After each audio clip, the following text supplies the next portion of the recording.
ESPN released their annual Basketball Power Index rankings this week, and they currently have the Golden State Warriors at 9.4. The next closest team is the Houston Rockets, who sit at 5.1. The top three teams are all from the Western Conference, with the Boston Celtics being the top East team at number 4. Guys, what do you make of these numbers? Are they favoring the Warriors more than they should?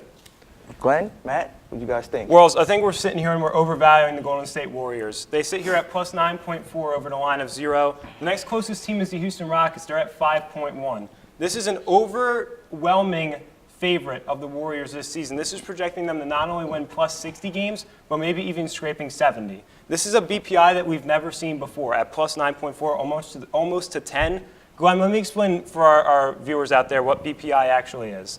BPI predicts the strength of each team, not only on offense, also on defense, and as a team overall. It takes the strength of two teams per game, also with the location, and also the rest differential, so that way if they're on a back-to-back or as opposed to 3 to 4 days rest. In order to get these preseason rankings, you have to sim it 10,000 times, and that's how you get this plus 9.4 number. Houston's sitting there at 5.1 though, guys, and this is a team that went out there and not only added Chris Paul, but you're on the verge of possibly adding Carmelo Anthony. I know that's a hypothetical, but the combo of Paul, Harden, and even a big guy in Clint Capella there in the middle, this is a team that really can set themselves up to beat the Warriors in the Western Conference Finals. And not only that, the Spurs went out and improved themselves as well. So I think we're sitting here and not only overvaluing the Warriors, but we're also overvaluing the Western Conference. Because the top three teams are all from the West. Don't forget about the Cleveland Cavaliers and Boston Celtics. They're both good teams. I know that the Cavs lost in 5 to the Warriors in the finals, but the Cavs didn't get much worse than they did last year. They're still pretty much the same core, and they might have even improved a little bit. So I think it's kind of ridiculous, Glenn, to have them almost at a plus 10 right now for BPI. I think it's absolutely atrocious. I'll give you that it's an extraordinary high number at a 9.1 for the Warriors, but we're talking about the Golden State Warriors. We're talking about a team that's won 2 out of the last 3 World Championships, and they're 1 game away from having a three-peat right now. This is a team that you talk about BPI projecting them to have around 70 wins. That's something they've done before. And now with Kevin Durant healthy for a full season, he missed a lot of time in the last regular season. I don't see why the Warriors are not the overwhelming favorite in the NBA. Because this is a team that doesn't have a bench. Here's what I'm saying, though, is we look at Golden State and we shove it down the throats of, oh, they're the best team in the West. Yes, the East is weak. I get that. Mm-hmm. But you still have to go out and play the games. They don't have a bench. Those guys got tired towards the end of the season. The only reason that they were able to keep it rotating is the fact that you got these doormats in the first couple rounds of the playoffs. Mm-hmm. You know, congratulations, you sweep the Portland Trailblazers. That's why you keep your guys healthy. They almost lost Andre Iguodala in the offseason to the Lakers. People forget that.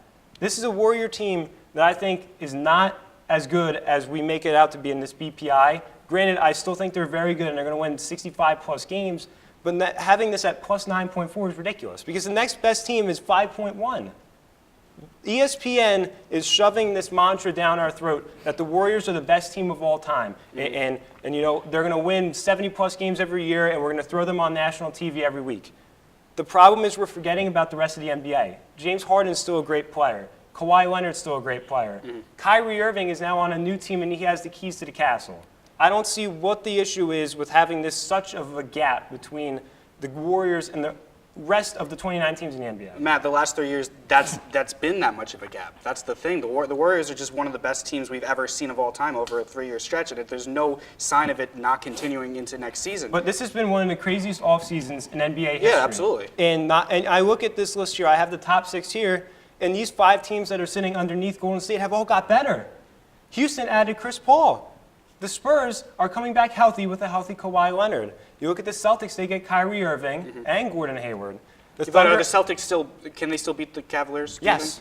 100%. Well, 100%. Last history, LeBron has made 7 straight finals. One trade is not going to change that. The Thunder add Paul George. The Cavaliers take IT and Jay Crowder on their team.